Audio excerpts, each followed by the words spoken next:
হেন মনে উঠে মায়া, কালো মেঘ হয়ে আমি দেই ছায়া, আমার বধূর অঙ্গ যায় জুড়াইয়া জুড়াইয়া।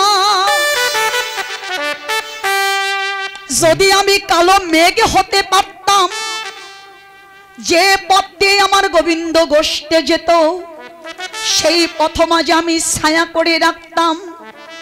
গোবিন্দের অঙ্গেও কোনো তাপ লাগতো না, গোবিন্দের চরণেও কোনো তাপ লাগতো না। কিন্তু তা তো আমি হতে পারলাম না। ললিতা, আমি যদি মা ধরণী হতে পারতাম, গোবিন্দই আমার বক্ষ দিয়ে হেঁটে যেত, আমি তো গোবিন্দের চরণ বক্ষে ধরতে পারতাম, জনম আমার ধন্য। কিন্তু তাও আমি হতে পারলাম না।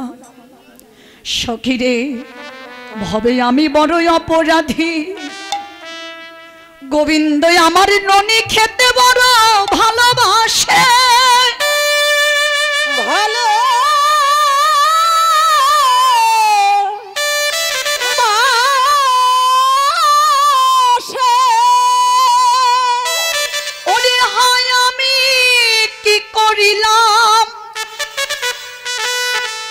নবনী পাশরি এলাম, আনতাম যদি রাখিতাম খানি ওই নবনী দেখাইয়া দেখাইয়া। কিন্তু তাও আমার ভাগ্যে হলো না। সখীরে, দৈনন্দিন গোবিন্দ আমার সখাদের সঙ্গে করে গোষ্ঠে যায়। তাই দেখে আমার মনে বলে কি জানিস, আমি যদি ব্রজে ওরে রাখাল রাখাল হইতাম, আমি যদি ব্রজে রাখাল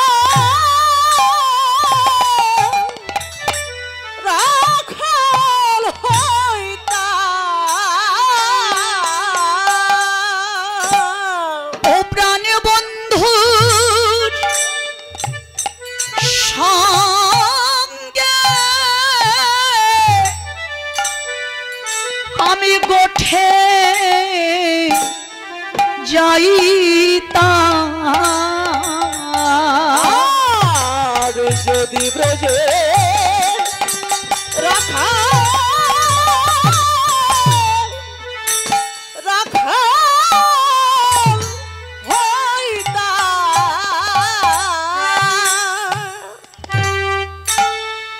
প্রাণ বন্ধু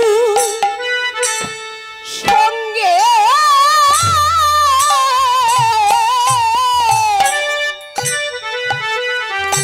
গোঠে যাইতাম,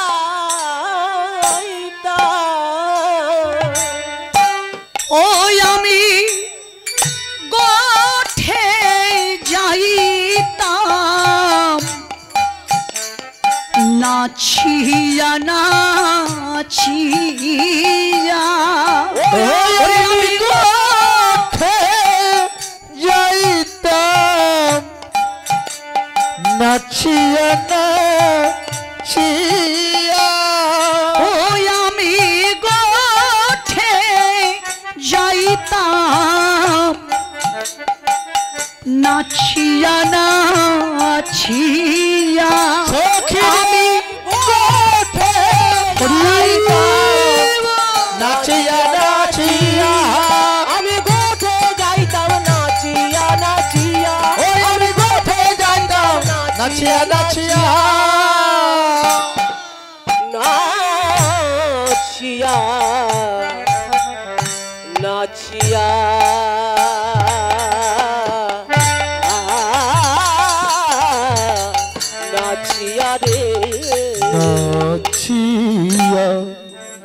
এইভাবে রাধারানী আমার আক্ষেপ করছে, অনুতাপ করছে। গোবিন্দ আমার চলে গেল সখাদেক নিয়ে গোষ্ঠে।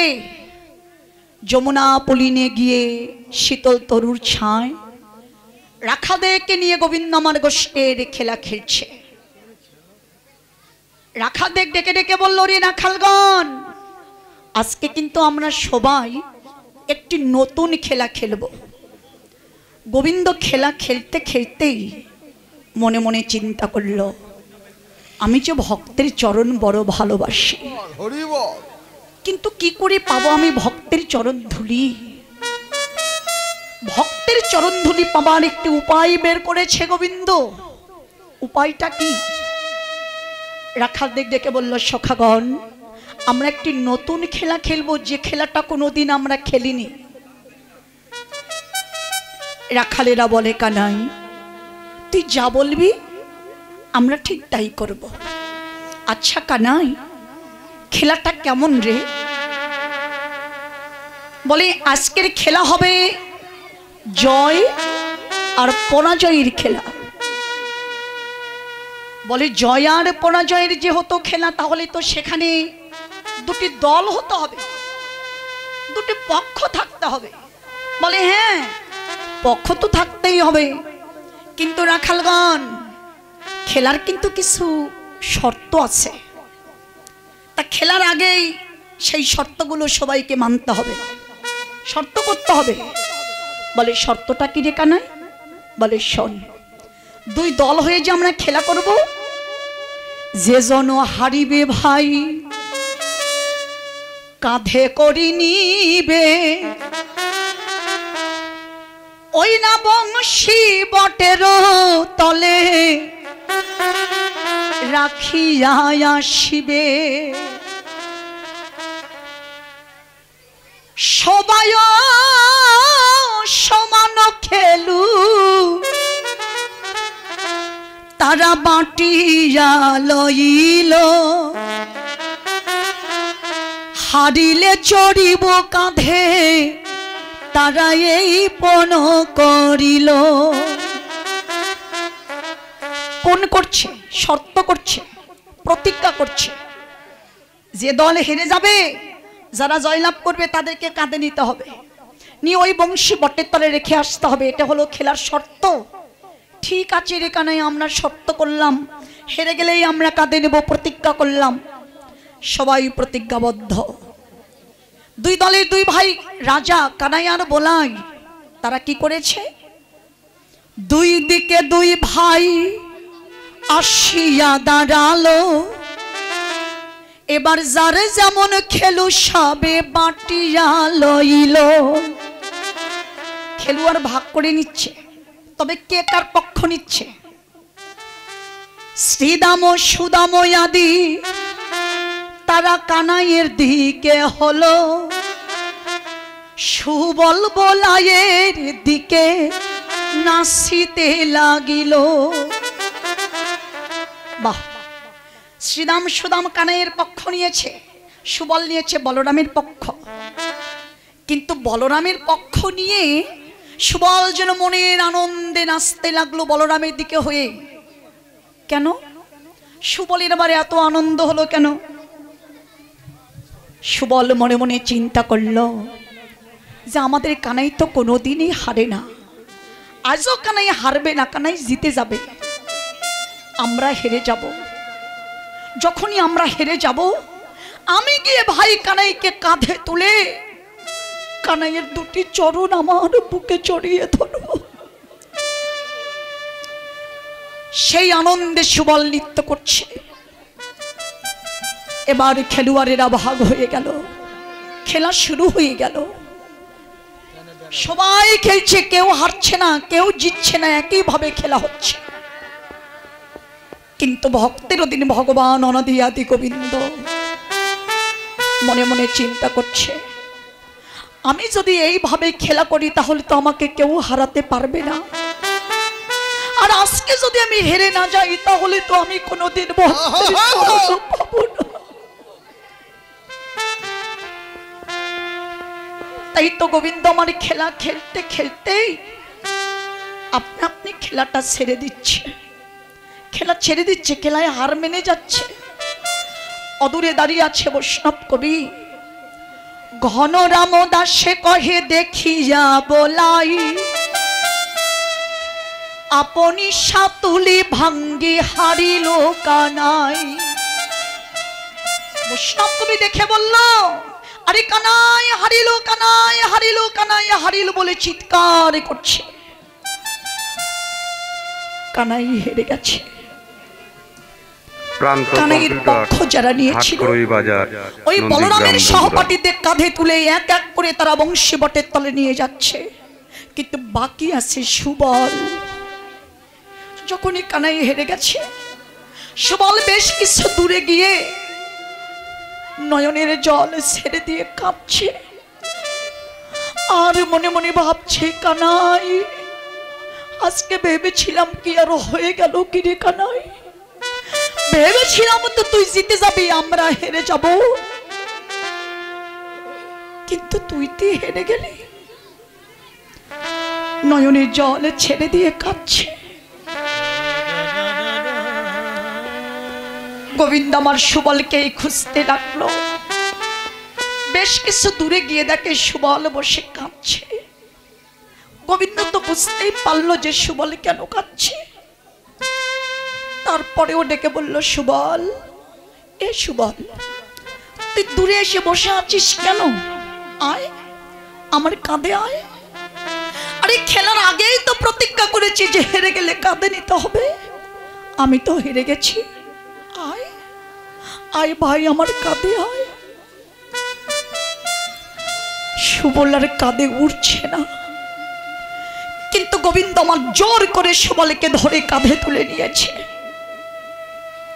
সুবল কাঁধে চড়েছে, এক কাঁধে বসে দুই দিকে দুই চরণ মেলে দিয়ে বসে আছে যেন গোবিন্দের অঙ্গে চরণটা না লাগে। গোবিন্দ যাচ্ছে, যেতে যেতে চিন্তা করলো, আজ আমি হেরেছি একমাত্র ভক্তের চরণধুলি পাবার জন্য হেরেছি। কিন্তু সুবল যদি এইভাবে আমার কাঁধে বসে থাকে, তাহলে তো সুবলের দুটি চরণ আমি পক্ষে ধরতে পারবো না।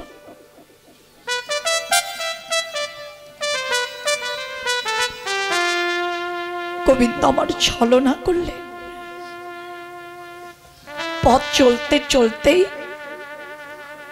দুলে দুলে যাচ্ছে, হেলে দুলে যাচ্ছে। সুবল বলল, কানাই, এ কানাই তুই অমন করছিস কেন রে? দে ভাই দে, তুই আমাকে নামিয়ে দে, আমি হেঁটেই যাবো। দে কানাই তুই নামিয়ে দে, তুই অমন করছিস কেন? আর আমি তো পড়ে যাব, তুই কেন অমন করছিস বল? গোবিন্দ আমার বলল, না রে ভাই, আরে সুবল তুই পড়ে যাবি না, কারণ আমি তো তোকে ধরেই আছি রে। আমি যাকে ধরি সে তো কোনো দিন পড়ে না।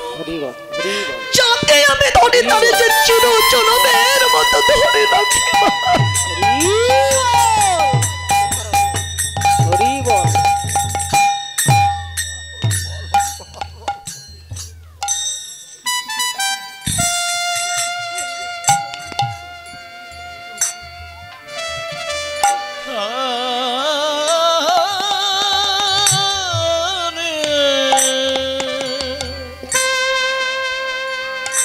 তবে সখারে, তুই একটি কাজ কর, তুই আমার এক কাঁধে বসে আছিস তো, সেজন্য তোকে নিয়ে যেতে পারছি না।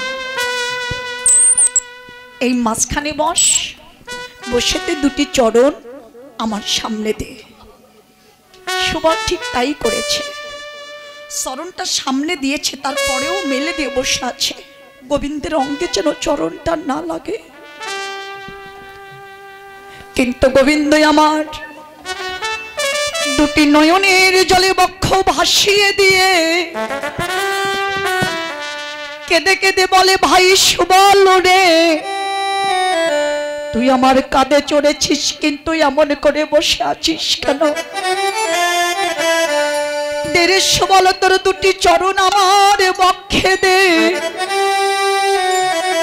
চরণ দুটি বুকে জড়াইয়ে ধরে গোবিন্দ নয়নের জলে কেঁদে কেঁদে বলে সখারে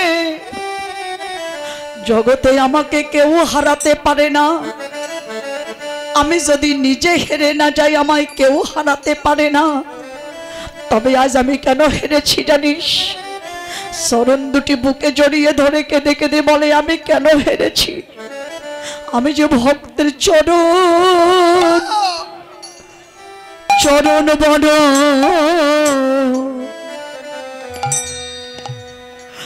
আমি ভালো ওরে ভালোবাসি।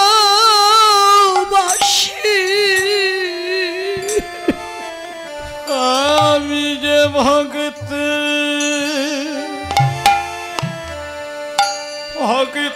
চরণ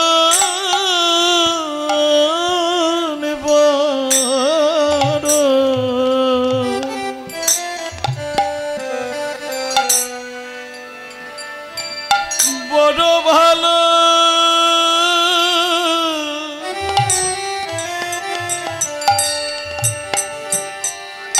বড় ভালো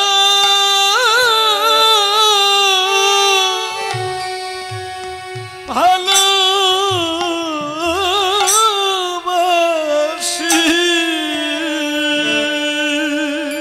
ভক্তের চরণ চরণ বড় আমি ভালো ভালোবাসি।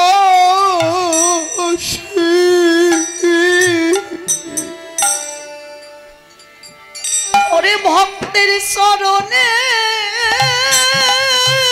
লাগি হরি বল হরি বল। ওই চরণে লাগি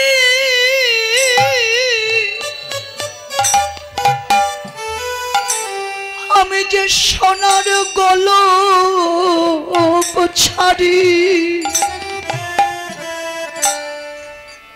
ভক্তের চরণ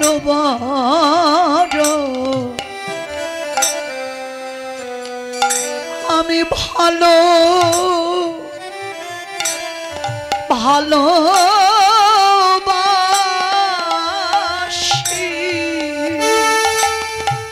ভক্তের চরণে লাগে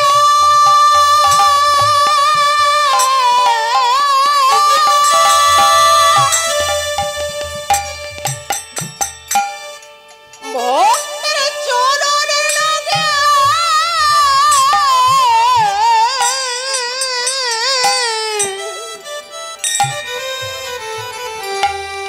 সোনার গোলো ছাড়ি ভক্তের চরণ বড় বড় ভালো ভালোবাসি।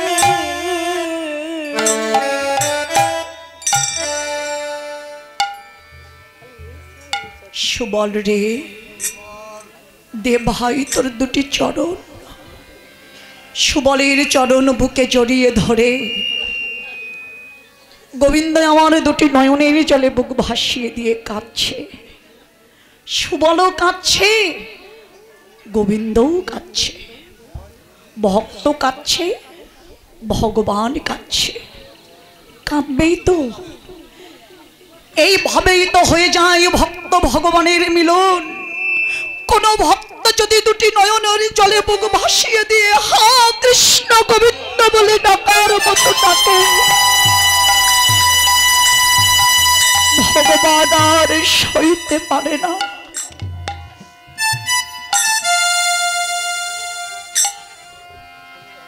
ভক্তের সবকিছুই ভগবান সহ্য করতে পারে, কিন্তু কোনো ভক্তের নয়নের জল যে ভগবান সইতে পারে না। হরিবল হরিবল, হরে কৃষ্ণ। এর আগে অনুরাগী ভক্ত 50 টাকা দান করেছে, আরও একজন ভক্ত 50 টাকা দান করেছে। আশীর্বাদ করি যে মনে দান করেছে ভগবান যেন তাদের মনের আশা পূরণ করে, তাদের প্রতি যেন কৃষ্ণ ভক্তি লাভ হয়। সবাই আশীর্বাদ করবেন। নিতাই গৌর হরি বল।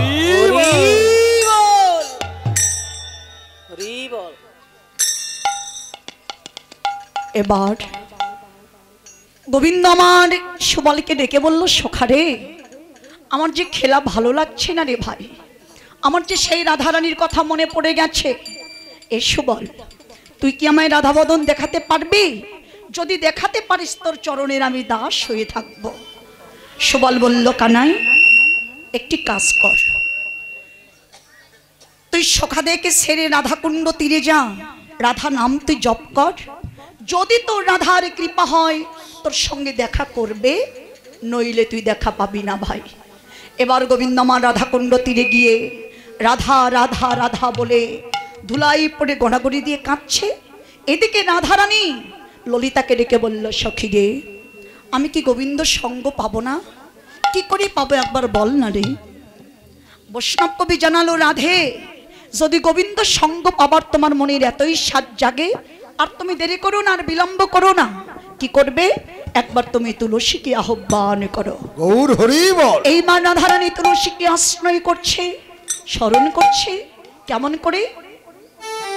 ওরে রাধিকা রূপসী এবারে লইয়া তুলসী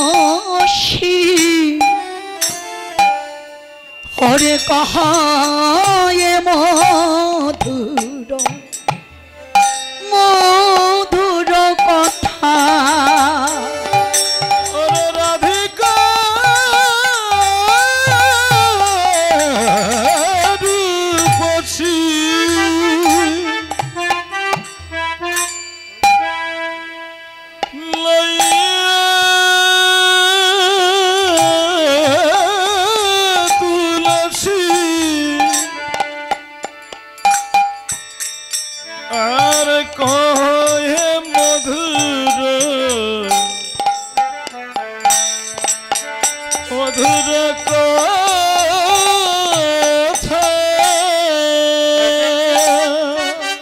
ডাকে তুলসী রে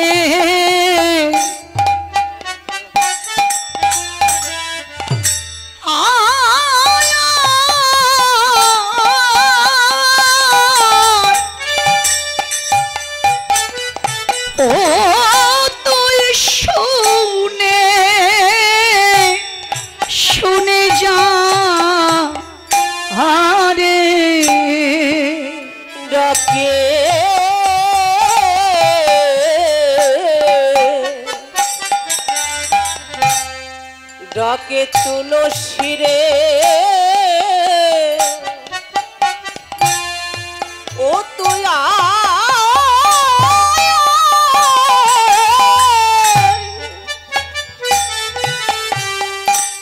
ও তুই শুনে যা রে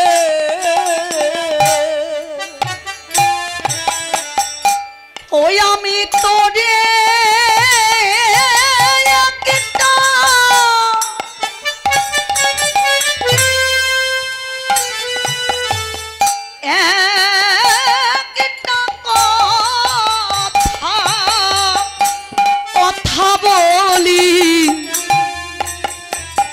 ডাকে তুলসী রে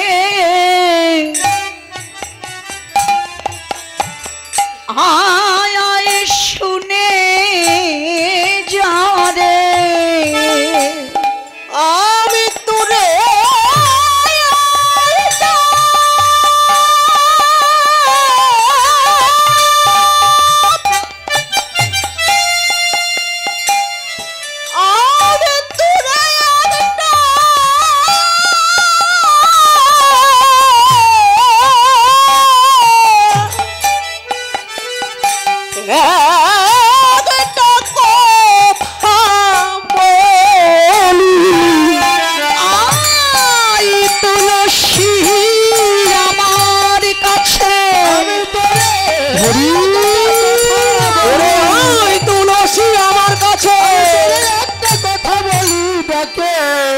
তোকে তুলে শিরে শুনে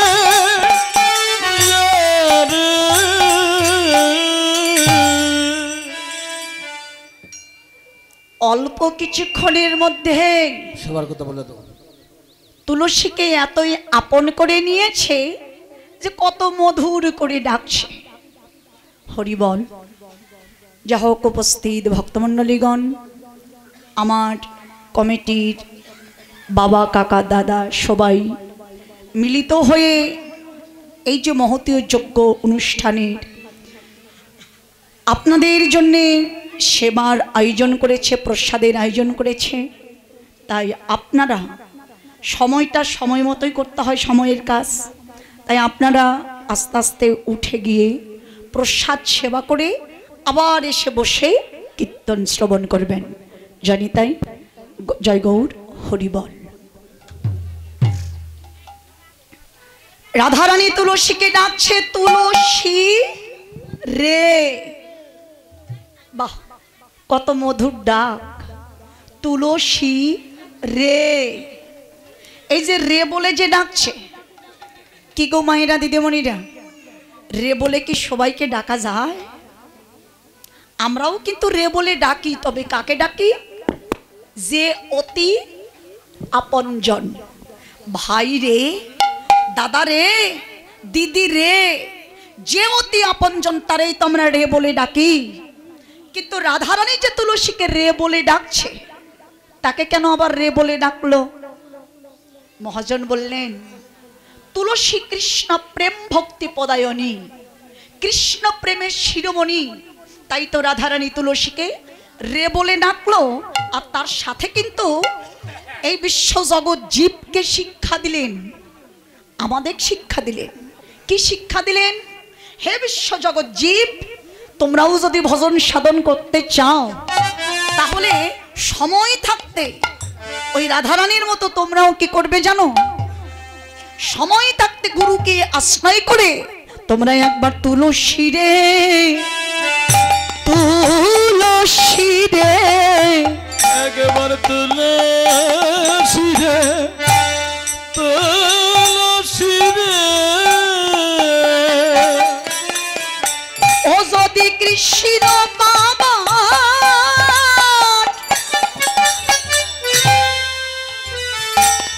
মোহনে আশা থাকে, হে ভক্তগণ একবার তুলসী রে, ও তোমরা তুলসী রে। আরে যদি কৃষ্ণ বাবার, কৃষ্ণ বাবা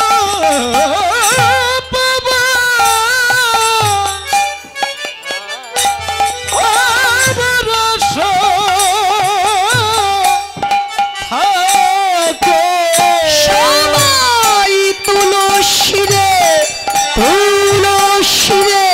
যদি কৃষ্ণ বাবার আশা থাকে, ওরে তুলসী রে, তুলসী রে, কৃষ্ণ বাবার আশা থাকে, একবার তুলসী রে, তুলসী রে।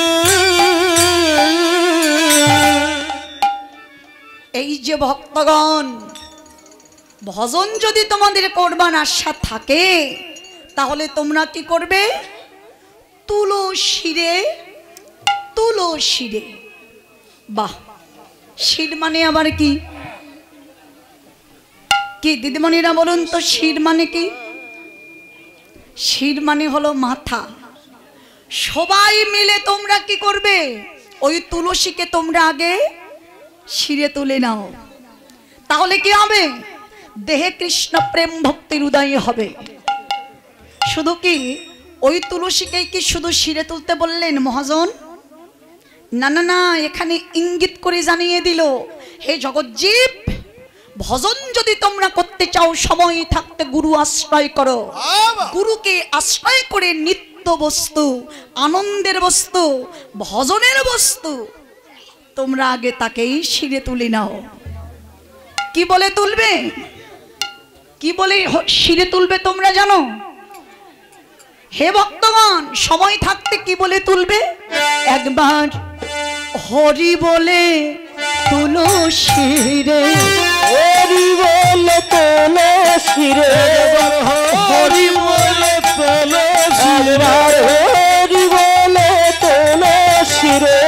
ও বললে প্রেমের উদয় হবে, হরি বলে তুলো শিরে, হরি বলে তোলো শিরে, হরি বলে তুলো শিরে। ভক্তি শাস্ত্রে কি বললেন? পিতৃবস্তুতে যার থাকে লক্ষ্য, কৃষ্ণচন্দ্র হন তার পক্ষ। তাই তো বলি, ভজন যদি তোমরা করতে চাও তাকেই তোমরা আগে শিরে তুলে নাও। তাহলে কি হরি বললেই কি শিরে উঠবে? হ্যাঁ, হরি বললেই তো শিরে উঠবে, হরি বললেই হরির কৃপা হবে। কারণ প্রমাণ করে দেখবেন, এক চিত্তে এক নিষ্ঠাতে ভক্তি সহকারে যদি হরিনাম কৃষ্ণ নাম জপ করা যায়, তে নাম জপ করলেই দমে দমে শিরে উঠে যায়। কারণ নামের কাছে কখনো কাম থাকতে পারে না, নামের কাছে কিন্তু কাম দূরে চলে যায় বাবা। তবে ভক্তের মনে আবার প্রশ্ন আসতে পারে যে কামই যদি দূরে চলে যায়, ভজন আবার কি করে হবে? তা তো সত্য। কাম চলে গেলে প্রেম চলে যাবে, আর প্রেম চলে গেলে অনুরাগ চলে যাবে। অনুরাগ যদি না থাকে, ভজনের প্রতি আবার কি করে অগ্রসর হওয়া যাবে? তাহলে অনুরাগ থাকতে হবে, কাম দেহ থাকতে হবে। কিন্তু গুরুকে আশ্রয় করে তোমরা কামকে ধরে রাখো, কামকে বশ করে রাখো। তুমি কামের অধীন হইও না, কামকে তোমার অধীন করে নাও। তুমি কামের অধীন হইও না। কামকে যখনই ধরে রাখতে পারবে, তখনই দেখবে মন পরিবর্তন হবে, চেহারা পরিবর্তন হবে, চেহারাটা সুন্দর হয়ে যাবে। বাহ! ভজনের বস্তুকে ধরে রাখতে পারলে আবার তার চেহারার সাথে কি প্রমাণ আছে? চেহারার আবার কি পরিবর্তন আছে? কি গো মায়েরা, দিদিমণিরা, চেহারার কি পরিবর্তন নেই? হবে না চেহারা পরিবর্তন? হবে। যদি বলেন তার প্রমাণটা কি, আমরা তো তা জানি না। তবে ছোট্ট একটি উদাহরণ দিয়ে বলি, কথাটা প্রত্যেকেই মনে রাখবেন। বাজারে গেলে ফলের দোকানে গিয়ে দেখবেন দোকানদার বিভিন্ন রকমের ফল সাজাইয়ে রেখেছে, কিন্তু তার মধ্যে আপেল আছে না? আপেল চেনেন? দেখেছেন তো? হ্যাঁ, আপেলের চেহারাটা কেমন? ভারী সুন্দর, তাই না? কিন্তু একটু বলুন তো, আপেলের গায়ের যে শসা, এই শসাটা টান না ঢিল? কি একটু দিদিমণিরা কথা বলেন, কি টান না ঢিল? টান। ভালো করে দেখেছেন তো? দেখেন, ওই আপেলের কথাটা ভাববেন না, প্রত্যেকে নিজেদের কথাটা ভাববেন। সময় থাকতে গুরুকে আশ্রয় করে যদি কেউ ওই নিত্য বস্তু, আনন্দের বস্তুকে যদি কেউ ধরে রাখতে পারে, ভজনের বস্তুকে কেউ ধরে রাখতে পারে, বয়স তার যতই হোক, চেহারা কিন্তু আপেলের মতো হয়ে থাকবে। আর যারা ধরে রাখতে না পারে, অল্প বয়সে বেগুন পোড়া চেনেন? হরিব! তাই অল্প বয়সে না ওই বেগুন পোড়ার মতো তার চেহারা হয়ে যাবে। এই জন্যে বলি, যত কিছু করো তোমরা সময় থাকতে আগে ধরে রাখো। সময় থাকতে কোনো কিছু করতে না পারলে, যখনই দেহের ইন্দ্রিয়গুলো আমাদের ক্ষীণ হয়ে আসবে, প্রত্যেকে মনে রাখবেন, একটি কাঁচা বাঁশ আর একটি শুকনো বাঁশ, একটি কাঁচা বাঁশ আর একটি শুকনো বাঁশ এক জায়গাতে করবেন, এক জায়গাতে করে কারেন্টের কাছে নিয়ে যাবেন। একটু খেয়াল করবেন তো যে কারেন্ট কাতে ধরবে?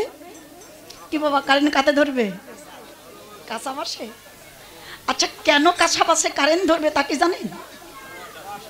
ও, তাতে রস আছে, এই জন্য তাতে কাঁচা বাঁশে কারেন্ট ধরবে, তাই না? আর ওই শুকনো বাঁশ কারেন্টের তারের সাথে কিন্তু ঘষাঘষি করলেও তাতে কি হবে? ধরবে না? আচ্ছা কেন ধরবে না বলুন তো? ও তাতে রস নাই, এই জন্যে কারেন্ট ধরবে না, তাই না? দেখেন বাঁশের কথা শুনে তো সবাই হাসলেন, হাসবেন না, বিশাল রহস্য। ওই বাঁশের কথাটা না ভেবে একবার প্রত্যেকেই মানব জীবনের কথাটা ভাববেন। রসে পরিপূর্ণ থাকতে, ষোলকলাপূর্ণ থাকতে যদি ভজন করা না যায়, অনুরাগ চলে গেলে যখনই সচল দেহ অচল হয়ে যাবে, তখন ভজন করা তো দূরের কথা। ও বাবা রে, চলতেই পারি না, উঠতেই পারি না, বসতেই পারি না, কোমরে ব্যথা, পায়ে ব্যথা, ওই দিন রাত 24 ঘন্টা ক্যাঁকাতে ক্যাঁকাতে জনম যাবে। ভজন করা তো দূরের কথা, আমার তো মনে হয় ভগবানের নামই আর বদনে উচ্চারণ হবে না। কারণ দেহে যখন অসুস্থ থাকবে, একটু খেয়াল করে দেখবেন, গায়ে যদি সামান্য একটি সর্দি জ্বর হয়, যদি জ্বর আসে, ওই জ্বরে বিছানাতে ল্যাপকেতা গায়ে ও রে ও মারে ভাবে কেকাবেন, কিন্তু ভগবানের নাম বদনে আসবে না। সত্য না মিথ্যা একটু প্রমাণ করেই দেখবেন। গায়ে সামান্য জ্বর আসলে, সর্দি জ্বর লাগলে শুধু কেকাবেন, বাবাকে ডাকবেন, মায়ের ডাকবেন। অনেকেই আবার দেখবেন গায়ে জ্বর আসলে না, জ্বরের যন্ত্রণায় কেকায়, আবার কেউ কেউ গানও গায়। তার প্রমাণ হলো আমার নিজের শ্বশুর। আমার শ্বশুরের গায়ে যখন জ্বর আসতো তখন কিন্তু গান গাইতো, এবং একজন এখনো কাকা শ্বশুর বেঁচে আছে, সে কাকা শ্বশুর এখনো গান গায়, জ্বর আসলেই গান গায়।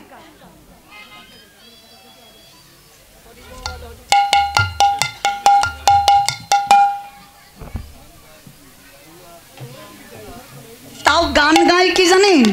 গান যদি ভগবানের নাম করে তাও একটা কথা হয়, কিন্তু ভগবানের নাম নয়, মুখে যা আসে তাই গায়। জয় রাধে। তাহলে আমাদের যা কিছু করা উচিত সময় থাকতে, সময় ছাড়া অসময়ে কোনো কিছু করতে গেলে হবে না বাবা। জয় রাধে। কৃষ্ণ ভক্তি লাভ হোক, কৃষ্ণ কৃপা লাভ হোক, মনের আশা পূর্ণ হোক। তাই রাধারানী তুলসীকে ডেকে বলে, তুলসী আর দেরি করিস না, ওরে কাননে গমন কর হয়ে খন, ওরে কাননে গমন কর হয়ে খন, নগর শেখর হারে, নগর শেখর যথা।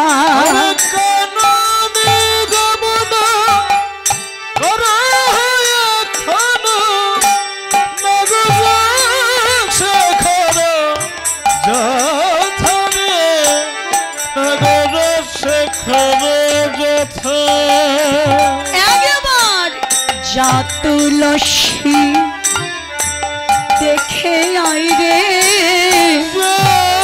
তুলসী দেখে আই রে, ওরে গোবিন্দ আমার কেমন আছে, যা তুলসী দেখে আই রে। গোবিন্দ আমার, গোবিন্দ আমার কেমন আছে, যা তুলসী দেখে আই রে। ওরে গোবিন্দ তুলসী সময় বসিয়া সরস হইয়া, সময় বুঝিয়া সরস হইয়া, মিলাবিহীনা গরকান। ওরে সময় বুঝিয়া সরস হইয়া, মিলবে না গোরকান। ওই না চতুর নিকটে কহাবি কপটে, চতুর নিকটে কহাবি কপটে, ও তুই রাখবি আপন মান রে, রাখবি আপন মান। ওরে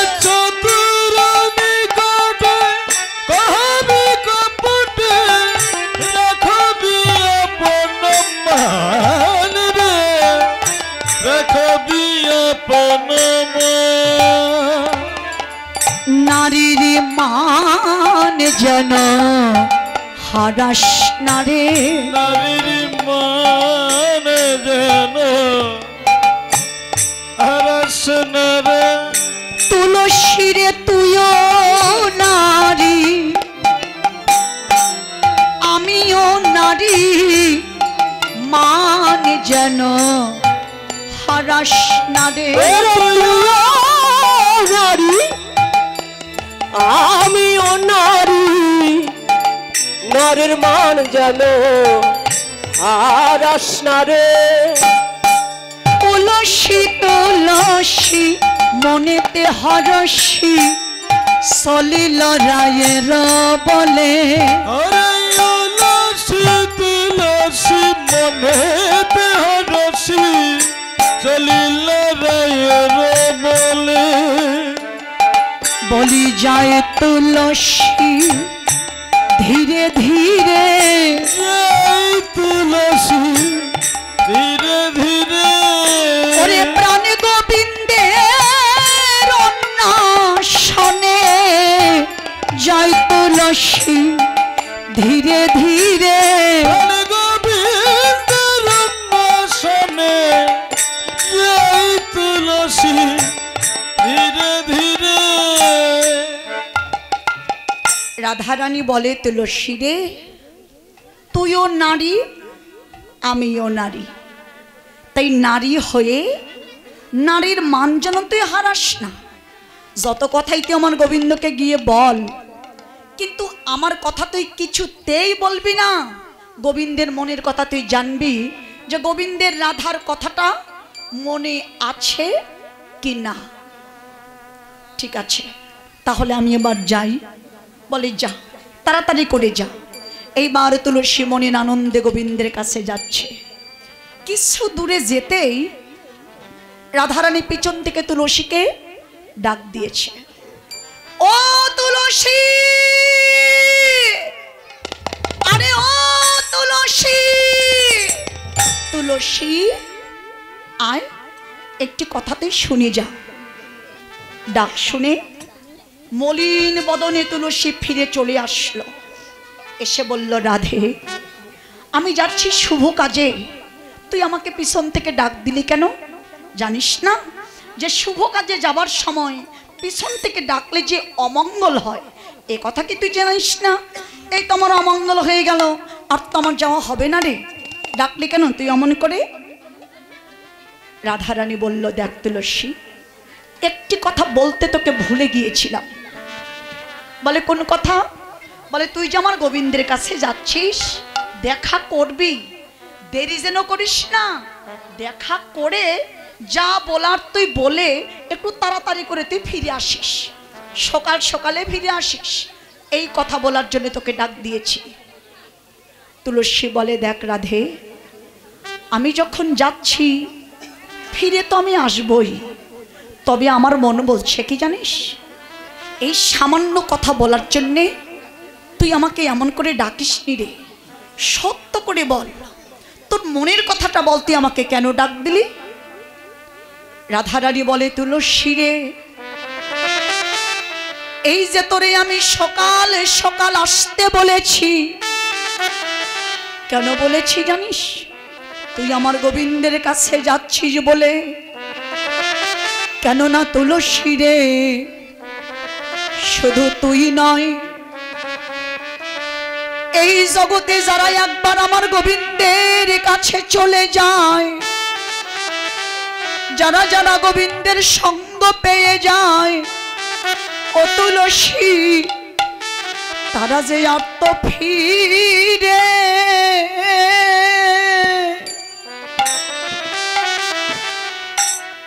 ওরে আসে না রে। তারা যে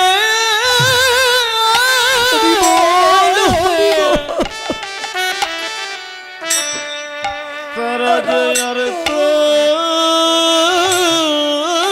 ফিরে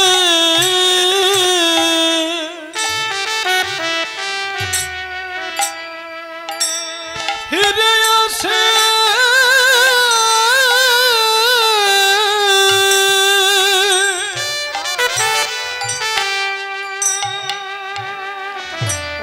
ফিরে আসে না রে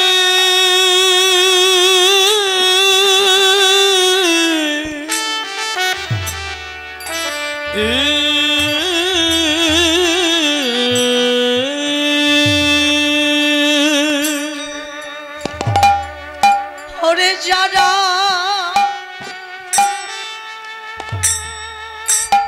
গোবিন্দ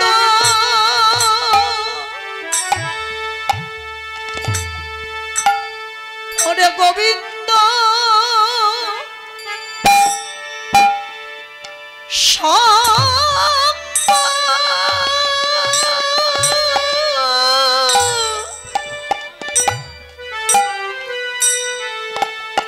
একবার পেয়ে ওরে পেয়ে যাই রে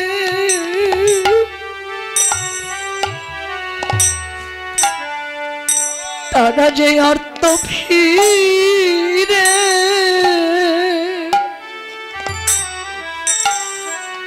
ওরে আসে না রে যারা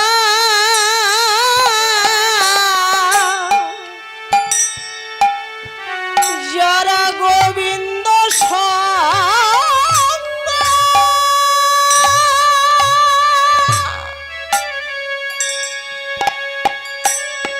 গোবিন্দ সঙ্গ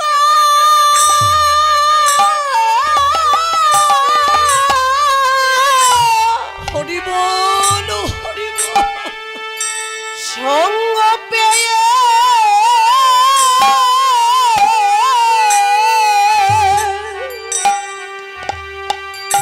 পেয়ে যাই রে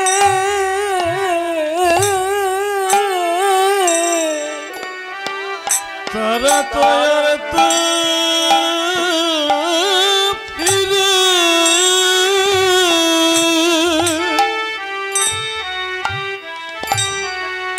ফিরে আসে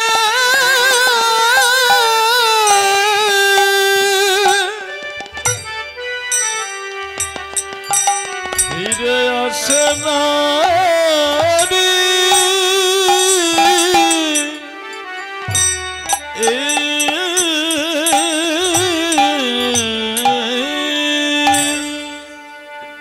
তুলসী যে একবার চলে যায় তারা যে আর ইহ জগতে কোনোদিন ফিরে আসে না রে তুলসী বলে রাধে তোর কথাটাই যদি সত্য হয় দে রাধে দে তোর চরণের ধুলি আমার মস্তকে দে তোর চরণের কৃপা বলে ইহকাল জনমের মতো আমি যেন গোবিন্দ সেবা লাগতে পারি হরি বল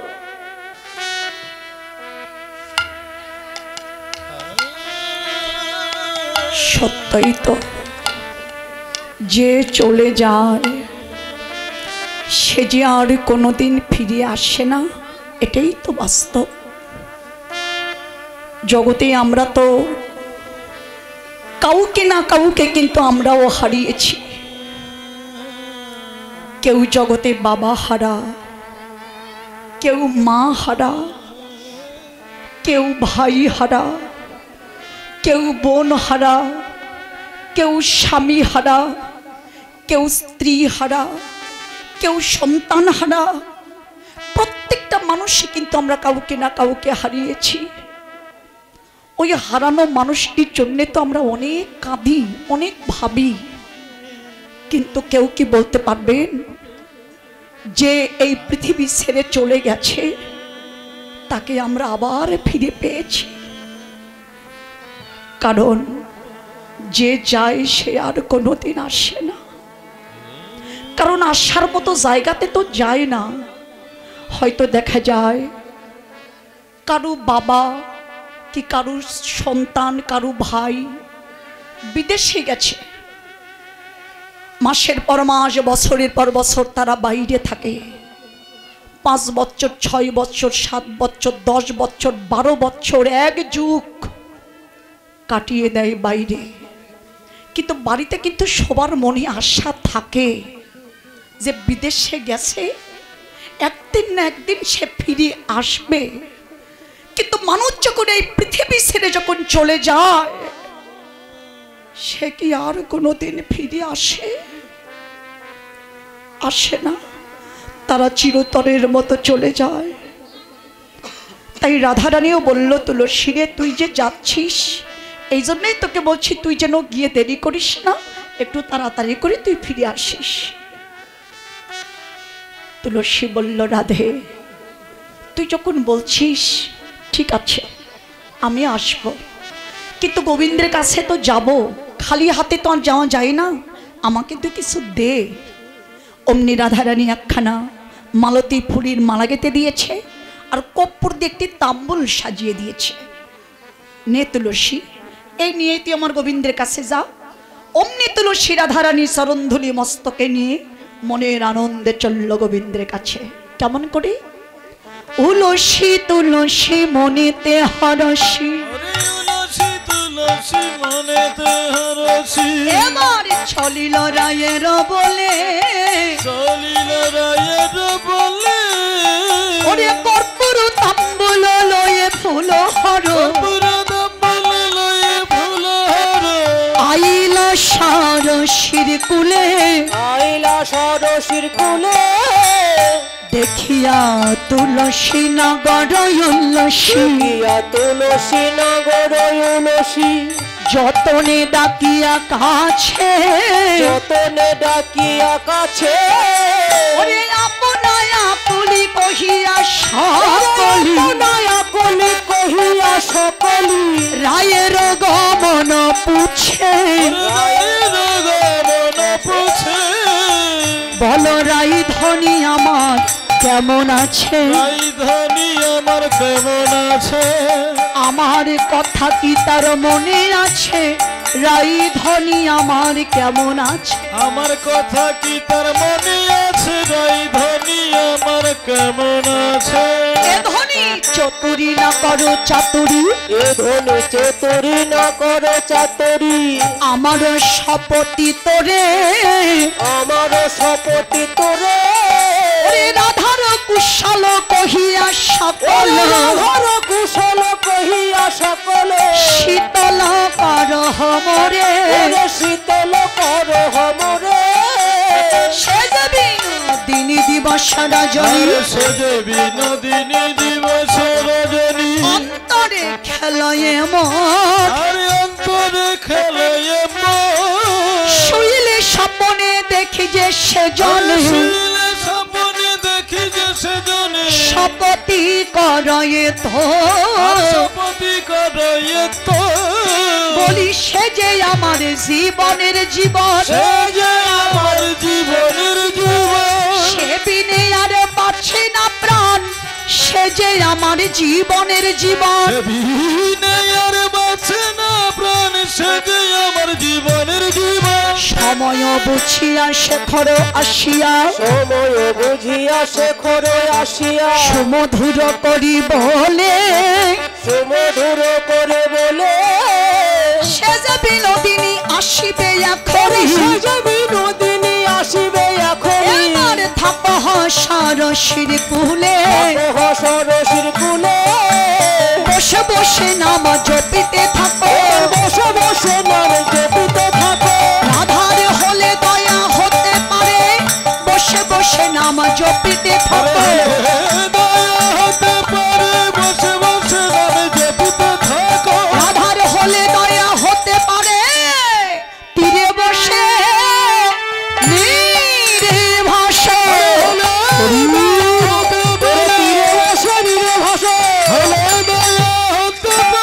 বসে বসে নাম জপিতে থাকো।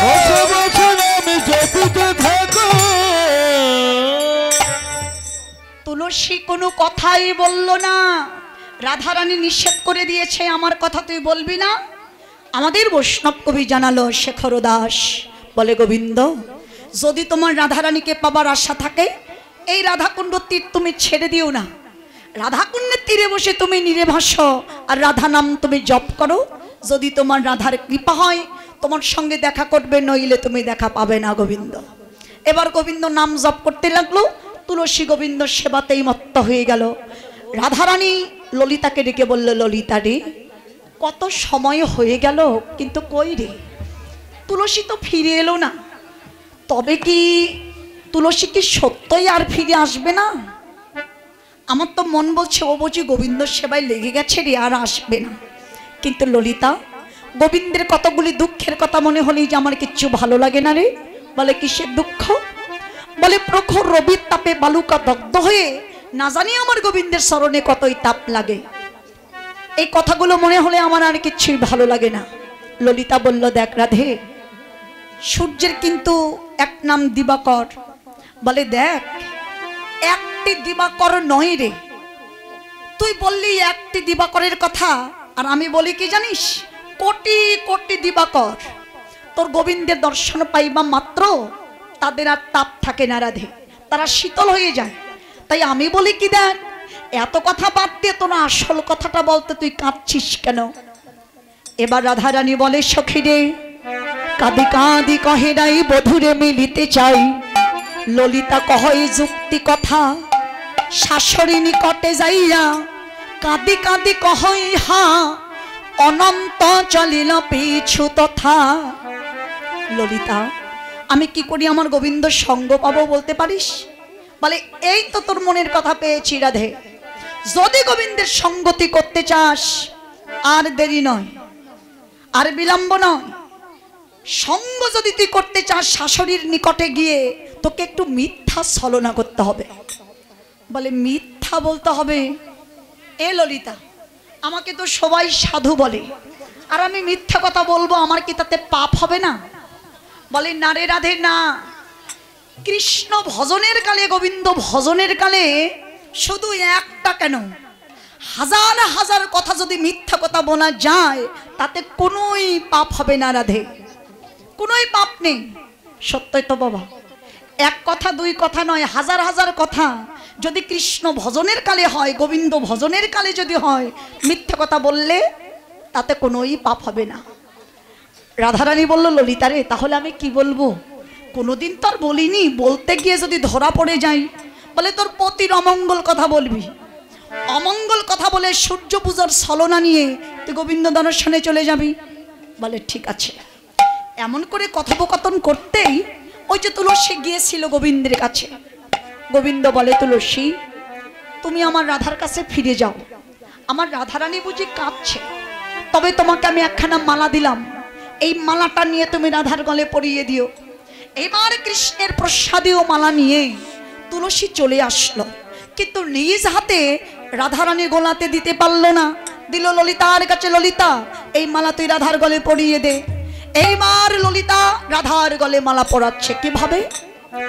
রাহি কণ্ঠে গুঞ্জমালা দিল ললিতা, এবার রাহি কণ্ঠে গুঞ্জমালা দিল ললিতাই, রাই কণ্ঠে গুঞ্জমালা দিল ললিতা। ওরে রাই কণ্ঠে গুঞ্জমালা দিল ললিতা, ওরে চম্পক যুগল কর্ণে অবতীর্ণ সীতা, ওরে চম্পক যুগল কর্ণে অবতীর্ণ সীতা। মালা পরায়ে দিল রে, পরায়ে দিল রে, কৃষ্ণের প্রসাদী মালা পরায়ে দিল রে, কৃষ্ণের প্রসাদী মালা পরায়ে দিল রে।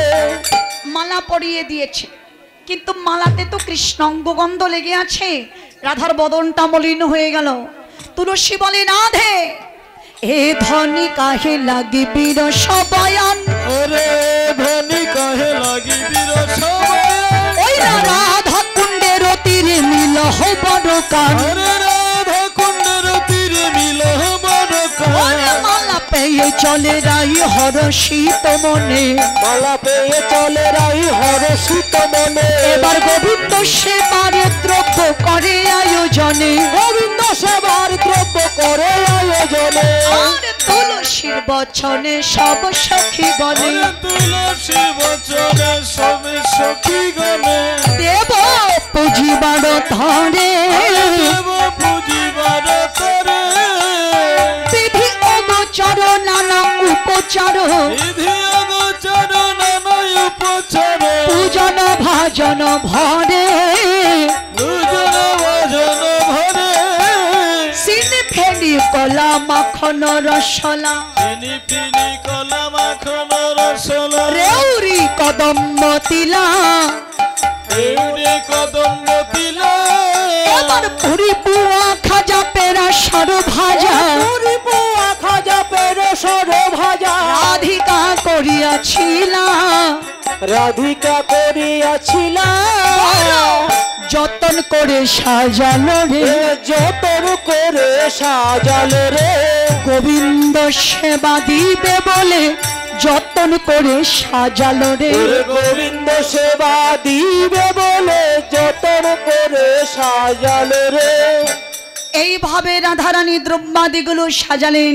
সাজিয়ে বলল, সখী রে তোরা একটু বিলম্ব কর, আমি শাশুড়ির কাছে গিয়ে অনুমতি নিয়ে আসি। এইবার রাধারানী এক পা দুপা করে চলল জটিলার কাছে, শাশুড়ির কাছে। মিথ্যা ছলনা করে শাশুড়িকে ভুলাচ্ছে। ও মা, মাগো, আমি যেন নিশীতে কুস্বপ্ন দেখেছি, আমার হাতের শাখা শীতের সিঁদুর সব আমার মুছে গেছে। চিন্তা করেন, কোনো সন্তানের মা যদি শুনে যে সন্তান আমার মারা গেছে, এই কথাটা শুনলে কি মা কখনো ধৈর্য ধরে থাকতে পারে? কোনো সন্তানের মা কি সহ্য করতে পারবে? জটিলাও সহ্য করতে পারছে না, দুলায় গড়াগড়ি দিয়ে কাঁদছে। বৌমা তুমি কি বললে? আমার একমাত্র আইন মারা গেছে, তুমি কি বলছো বৌমা? দুলাতে পড়ে গড়াগড়ি দিয়ে কাঁদছে। রাধারানী চিন্তা করলো, আচ্ছা শাশুড়ি আমার কোনো দিন কাঁদে না, আজকে কাঁদছে। সন্তানের অমঙ্গল কথা শুনে সত্যই কাঁদছে না, আমারই মতো ছলনা করছে, একটু দেখি। হ্যাঁ, দেখে সত্যই কাঁদছে। ও মা, তুমি অমন করে কেঁদো না, আমি না মা অমঙ্গল স্বপ্ন দেখেছি, পরে পরে কিন্তু মঙ্গলও দেখেছি। বলে, মঙ্গল কি দেখেছো বৌমা? বলে, স্বপনেতে সূর্য পূজা আশীর্বাদ বলে, ও মা পতি মুক্তি কহিন মা মই কালক বলে, সূর্যদেবের করলে পূজা সকল বিপদ যাবে, নইলে পতির হবে দুর্গতি, তাই মরিমা ভেবে অনুমতি হয় যদি মা সূর্য পূজায় যায়, মনোহর দাসে কহে বিলম্বের কাজ নাই। ও মা, ওই বনে গিয়ে সূর্যদেবের পূজা করলে আমার পতির মঙ্গল হবে। যাও বৌমা, আর দেরি করো না। তাড়াতাড়ি করে শাশুড়ি অনুমতি দিয়েছে, আর রাধারানী তাড়াতাড়ি করে শাশুড়ির চরণে প্রণাম করছে। যখনই চরণে হাত দিয়ে প্রণাম করতে লেগেছে, শাশুড়ি রাধারানীর মাথায় হাত দিয়ে আশীর্বাদ করলো, বৌমা আমি তোমাকে আশীর্বাদ করি, তোমার মনের আশাটা যেন পূর্ণ হয়। বাহ, রাধারানীর আশাই তো গোবিন্দ সঙ্গ পাওয়া, তাই না? আশীর্বাদ দিয়েছে তোমার আশা যেন পূর্ণ হয়। তবে যে দজ্জাল শাশুড়ি কৃষ্ণ নাম নিতে দেয় না, নীল রঙের শাড়ি পরতে দেয় না, মেঘের পানে চাইতে দেয় না, যমুনায় জল আনতে দেয় না, আর সেই শাশুড়ি এক কথা বলেই সব ভুলে গেছে, ওই ধরনের শাশুড়িকে না এইভাবেই ভুলাতে হয়। এই যে দিদিমণিরা, অমন শাশুড়ি কিন্তু আমাদের এ জগতে অনেকের ঘরেই আছে। নেই দজ্জাল শাশুড়ি? অনেকের ঘরে আছে না? ওই যে আমার দিদিমণিরা দেখেন অনেকেই মাথা নাড়াচ্ছে। আচ্ছা, দজ্জাল শাশুড়ি আপনারা তো মাথা নাড়ালেন, অনেকের ঘরে আছে, একটু কার ঘরে আছে একটু হাত তুলুন তো দেখি। হাত তুলুন, কার ঘরে আছে? আরে বাবা, মাথা নাড়াচ্ছেন যে আছে, আর হাত তুলে বলবেন না, এটা তো হবে না। ও, ভয় পাচ্ছেন তাই না? তবে জানি কেন বলবেন না, এখানে বলে যাবেন, বাড়ি গিয়ে তো মাজায় কাপড় জোরে শুরু হয়ে যাবে, তাই না? তবে শুধু শাশুড়ি তো দজ্জাল নয়, তার চাইতে বেশি দজ্জাল আছে বৌমা। হ্যাঁ, বৌমারাই কিন্তু বেশি দজ্জাল। তো এই আসরে যারা শাশুড়ি আছেন, আমি তাদেরকে বলছি, আপনারা একটু হাত তোলেন তো, যে কার বৌমা দজ্জাল। শাশুড়ির একটু হাত তুলুন, দেখেন তো, তাও তুলছেন না। বাহ, ভালো লাগলো। ভালো লাগলো কি জানেন, এগুলো সুন্দর করে রেখে আপনারা বসেন। তবে শাশুড়িও দজ্জাল নেই, বৌমারও দজ্জাল নেই। ভালো যেন ভালোই থাকে, ভগবান যেন মনের আশা পূর্ণ করে, মঙ্গল করে। জয় রাধে। এই মা রাধারানী যাচ্ছে সূর্যদেবের ধ্বনি দিয়ে সবাই মিলে সূর্যদেবা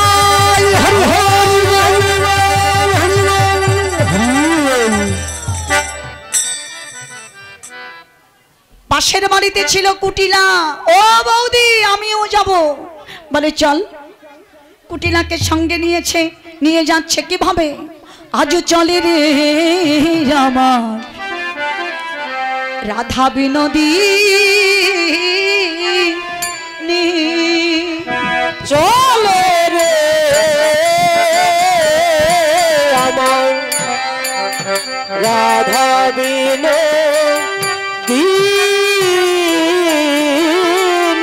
ও চলে রে আমার রাধা বিনোদিনী। কুটিলা যায় সবার আগে, পিছে রাধা রানী। আর কুটিলা যায় সবার আগে, পিছে রাধা রানী। কুটিলা যায় সবার আগে, পিছে রাধা রানী। ফল মূল লইয়া চলে যতে সঙ্গিনী। আমার ফলমূল লইয়া চলে যত সঙ্গিনী। ওরে ফল মূল লইয়া চলে যতে সঙ্গিনী। ফলমূল লইয়া চলে যত সঙ্গিনী। চলে রে আমার রাধা বিনোদিনী। বাহ, কুটিনাকে সঙ্গে নিয়ে যাচ্ছে। বনে গিয়ে কুটিনা বলল, ও বৌদি এমন সুন্দর বন কভু নাহি হ্যাঁ রয়ে, এই বনের কোন দেবার বাস? রাধারানী বলল, কুটিলা সাবধান করে দে, এই বনে কিন্তু দেবতা আছে, ভয়জানি করিস না। বলে তার চরিত্র কেমন? ভালো না, যুবতীকে ধরে ফেলে। বলে বৌদি আমি তো যুবতী, এবার কি হবে বলো? কুটিলাকে ভয় দেখালো। রাধারানী গোবিন্দের চরণে প্রার্থনা করে বলে, গোবিন্দ হে, আমি তো তোমার নাম লয়ে ঘর থেকে বের হয়েছি, সঙ্গে আমার বাদিনী। হে গোবিন্দ, এবার তোমার দাসীর মান তুমি রেখো। এবার তোমার দাসীর মা, ওরে তুমি রেখো। ও তোমার নাম লয়ে ঘরে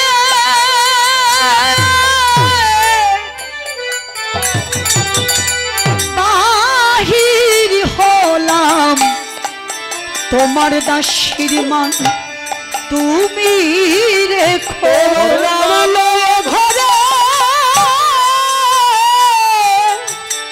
ঘরের বাহির হলাম, ও প্রাণ গোবিন্দ তুমি যাতার হে।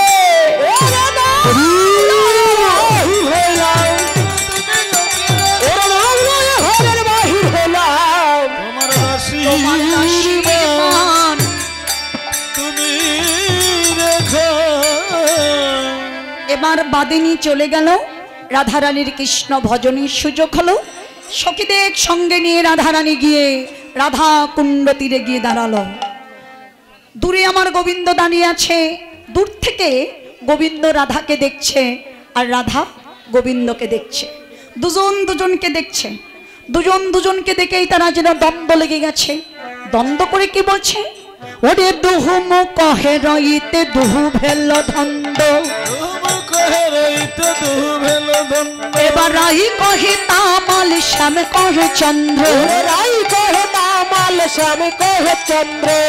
রাই কহে তামাল শ্যাম কহে চন্দ্র। দুজন দুজনকে দেখে দ্বন্দ্ব করছে। রাধারানী বলে, সখী রে দেখ দেখ, ওই যে তামাল ডালে শ্যাম নাচিছে। তামাল ডালে শ্যাম নাচিছে। তামাল ডালে শ্যাম নাচিছে। পাতায় পাতায় শ্যাম নাচিছে। পাতায় পাতায় শ্যাম নাচিছে। ডালে ডালে শ্যাম নাচিছে। ডালে ডালে শ্যাম নাচিছে। ফুলে ফুলে শ্যাম নাচিছে। ফুলে ফুলে শ্যাম নাচিছে। ডালে ডালে শ্যাম নাচিছে, ফুলে ফুলে শ্যাম নাচিছে। যেদিকে দেখছি শুধু শ্যামকেই দেখতে পাচ্ছি রে। আর আমার গোবিন্দ রাধাকে দেখে কি বলে?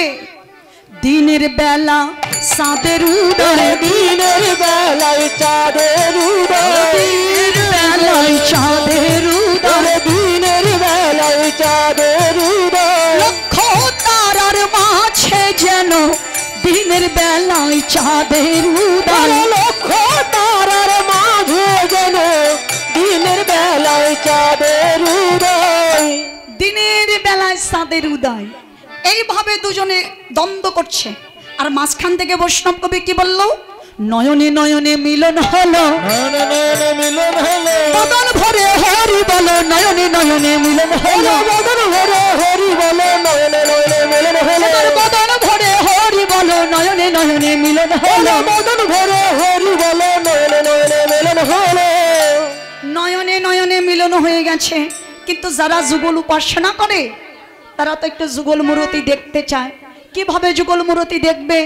তাই সমস্ত সখীরা বন থেকে ফুল তুলে এনে রাধারানীর আসলে ফুল দিচ্ছে।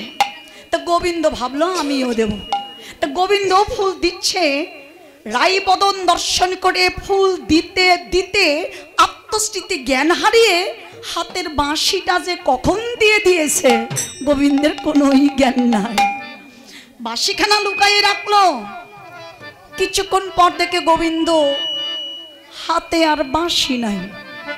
এবার বংশীহারা বংশীবদন, বংশীহারা বংশীবদন, বাঁশি লাগি করে রোদন, বংশীহারা বংশীবদন, বাঁশির লাগি করে রোদন, বংশীহারা বংশীবদন, আমায় বাঁশি দাও, বাঁশি দাও, বাঁশি দাও, বাঁশি দাও, তুমি আমায় নিয়ে নাও, বাঁশি দাও, বাঁশি দাও, তুমি আমায় নিয়ে নাও, বাঁশি দাও, বাঁশি দাও। ও রাধে, আমার যা আছে তুমি সব নাও, কিন্তু তুমি আমাকে বাঁশিটা দাও রাধে। আমি যে বাঁশি ছাড়া থাকতে পারবো না। এইবার রাধারানী বলে না গো, তোমায় আর বাঁশারি দিব না কানাই, ও কানাই রে, আর বাঁশারি দিব না কানাই, ও কানাই রে, আর বাঁশরি দিব না কানাই, হে কানাই রে, আর বাঁশরি দিব না কানাই। তোমার বাঁশির বিহনে শিক্ষা কর গোপনে, বাঁশির বিহনে শিক্ষা কর গোপনে, তোমার বাঁশির বিহনে শিক্ষা কর গোপনে, এ বাঁশির বিহনে শিক্ষা কর গোপনে, তোমার বাঁশির বিহনে শিক্ষা কর গোপনে। এই বনে গিয়ে বা যাও সানাই, আর বাঁশারি দিব না কানাই, ও কানাই রে, আর বাঁশারি দিব না কানাই, ও কানাই রে, আর বাঁশরি দিব না কানাই। বাঁশি পাবে না। বনে গিয়ে তুমি সানাই বাজাও, বাঁশি নেই। গোবিন্দের বদন মলিন হয়ে গেল। সখীরা বলে রাধে, আমরা মলিন বদন দেখতে চাই না, তুই গোবিন্দকে বাঁশি দিয়ে দে। অমনি তাড়াতাড়ি করে গোবিন্দকে বাঁশিখানা দিয়ে দিয়েছে। এইবার পাইয়া বাঁশি নাগর হাসি বৈশা সবার মাঝে, আর পাইয়া বাঁশি নগর হাসি বৈশা সবার মাঝে, তাই দেখিয়া সখী গণ মুস্কি মুস্কি হাসে, রে তাই দেখিয়া সখী গণ মুস্কি মুস্কি হাসে। এবার আনন্দ আর ধরে না রে, আনন্দ আর ধরে না রে, হারা বাঁশি ফেরত পেয়ে আনন্দ আর ধরে না। ওরে হারা বাঁশি ফেরত পেয়ে আনন্দ আর ধরে না রে। বাঁশি পেয়ে গোবিন্দ আনন্দে নাচতে লাগলো। তো গোবিন্দের আনন্দ দেখে সবাই মিলে শ্রীমতী রাধারানীকে এনে গোবিন্দের বামে দাঁড়িয়ে দিল। গোবিন্দের বামে দাঁড়িয়ে দিল, আমার রাধা গোবিন্দের মিলন হলো, গোবিন্দের বামে দাঁড়িয়ে দিল। আমার রাধা গোবিন্দের মিলন হলো, গোবিন্দের বামে দাঁড়িয়ে দিল। ওরে যুগল হয়ে নাচতে লাগলো, যুগল হয়ে নাচতে লাগলো, যুগল হয়ে নাচতে ওরে লাগলো। যুগল হয়ে নাচতে লাগলো, শ্রী রাধা গোবিন্দ যুগল হয়ে নাচতে লাগলো। রাধা গোবিন্দ যুগল হয়ে নাচতে লাগলো। এবার জয় রাধা গোবিন্দ বলে জয় ধ্বনি দিল, জয় রাধা গোবিন্দ বলে জয় ধ্বনি দিল, ওরে জয় রাধা গোবিন্দ বলে জয় ধ্বনি দিল। জয় রাধা গোবিন্দ বলে জয় ধ্বনি দিল। আমার রাধা কৃষ্ণ মিলন হলো, হরি হরি বলো। এবার রাধা কৃষ্ণ মিলন হলো, হরি হরি বলে। সবাই হরি বলো, হরি বল, বলে হরি আমার হরি বল, হরি হরি বল, আর কিছু নাই সম্বল হরি বল হরি বল। এই তো জীবের সম্বল সবাই বদন ভরে হরি বল। হরি বল হরি বল হরি বল হরি বল। হরি বল হরি বল। এইভাবে ঝলনা খেলা হলো, পাশা খেলা হলো, জলকেলি হলো, শুকনো বস্ত্র পরিধান করলেন। ডালে বসে সুখ শাড়ি পাখি বলে তোমরা আর দেরি করো না, এবার সূর্যদেবের মন্দিরে চলে যাও। বনে যে বাদিনী এসে গেছে, গোবিন্দ আমার অন্তর্ধান হয়ে গেল। রাধারানী সখীদের নিয়ে দ্রব্যাদি সাজিয়ে নিয়ে বসে আছে। এমন সময় জটিলা এসে বললে, বৌমা পূজা করেছ? বলে না মা, পুজো করিনি। পুজো করবো কি দিয়ে? ব্রাহ্মণ তো নেই। বলে নেই মানে? আমাদের যে পুরোহিত আছে, পূর্ব পুরোহিত, তাকে তুমি নিয়ে এসো। কুন্দলতা বলল, ওই ব্রাহ্মণ আর পূজা করে দিবে না। তুমি পূজা করে নিয়ে ঠিক মতো তাকে দক্ষিণা দাও না, আদান প্রদান ভালো মতো দাও না, এই জন্যে একবারে কাটা জবাব দিয়ে দিয়েছে পূজা আর করে দিবে না। বলে তাহলে উপায়? বলে উপায় আছে। আরো এক ব্রাহ্মণ আছে, গর্গমণি শিষ্য, জটিলাপা হয়ে তারে আনো হয় অবশ্য। খুব ভালো ব্রাহ্মণ, অবলার বদন দেখে না মা, অবলার বদন দেখে না মা। হরি বলার বদন ছাড়াই অবলার বদন দেখে না মা। হরি বলার বদন ছাড়াই অবলার বদন দেখে না রে। খুব ভালো ব্রাহ্মণ, অবলার বদন দেখে না। জটিলা চিন্তা করলো যে অবলা অর্থ যেহেতু নারী, নারীর বদন দেখে না, তাহলে তো খুব ভালো ব্রাহ্মণ, ওই ব্রাহ্মণেরই প্রয়োজন। যাও তাকে গিয়ে নিয়ে এসো। কিন্তু কুন্দলতা একটু কথাটা প্যাঁচ দিয়ে বলেছে যে হরি বলার বদন ছাড়া অবলার বদন দেখে না। যে হরি কথা বলে না তার বদন ওই ব্রাহ্মণ দেখে না, শুধু হরি বলার বদনই দেখে, অবলার বদন দেখে না। এই কথাটা আর জটিলা বুঝতে পারলো না। এবার চলে গেল কুন্দলতা। গোবিন্দকে তুমি ব্রাহ্মণ বেশ ধারণ করো। গোবিন্দ আমার একটি ধুতি পরলেন, নামাবলী একটি গায়ে দিলেন, নগুন গোলাই দিলেন। নবীন ব্রাহ্মণ সেজে কুন্দলতার সাথে এবার চলে আসলো। রাধারানী ফুল চন্দন মালা তিলক বস্ত্র দিয়ে এইবার ব্রাহ্মণকে বরণ করে নিয়েছে। বরণ করে নিয়ে ব্রাহ্মণ বলে, সখীগণ তোমরা সুন্দর করে সারিবদ্ধ ধরে বসো, আমি পূজা করে তাড়াতাড়ি করে চলে যাব। তবে এই প্রসাদটা আমি নিবেদন করে দেই, তারপরে তোমাদেরকে আমি মন্ত্র জপ করে দেব, তোমরা সবাই অঞ্জলি দেবে। জয় রাধে। যা হোক, আপনারা সবাই মিলে পূজা করবেন। যে যে আশা নিয়ে পূজা করবেন সেই আশায় আপনাদের পূর্ণ হবে, যদি মনে বিশ্বাস থাকে। কারণ এই পূজাটা হলো মঙ্গল কামনার্থে পূজা। তাই রাধারানী এবার পূজা করবে বলে সখীদিক নিয়ে বসে আছে। ব্রাহ্মণ এবার পূজায় বসলেন। আর আপনারা অঞ্জলি দেবেন। যার কাছে ফুল আছে ফুল দিয়ে পূজা করবেন, যার কাছে নেই মোম তুলসী ভক্তি চন্দন দিয়ে পূজা করবেন। তবে আপনারা তো জানেন যে পূজা করলে তো দক্ষিণা দিতে হয়, তাই না? তাই না? তাই আমার পক্ষ থেকে আমি লোক পাঠিয়ে দিচ্ছি। বাবারে, পূজা হয়ে গেলে না সবাই দাঁড়িয়ে পড়বেন। কেউ চায়ের দোকানে চা খেতে যাবেন, কেউ সেবার ভান্ডারে যাবেন, কেউ বাইরে গিয়ে আর বাড়ি গিয়ে ঘোরাফেরা করে আসবেন। তাই সবাই দাঁড়িয়ে পড়বেন। যখন সবাই দাঁড়াবেন, কেউ দক্ষিণা দিতে পারবেন, কেউ দিতে পারবেন না। তাই বলে কি জানেন, পূজা করে যদি দক্ষিণা দেওয়া না যায়, হলো না, তাই না? তাই বলি আমার পক্ষ থেকে আমি লোক দিলাম, আপনারা আস্তে আস্তে দক্ষিণা দিয়ে দিয়েন, বাকি যেন কেউ রাখেন না। বাকির কাম তো ফাঁকি। জয় রাধে।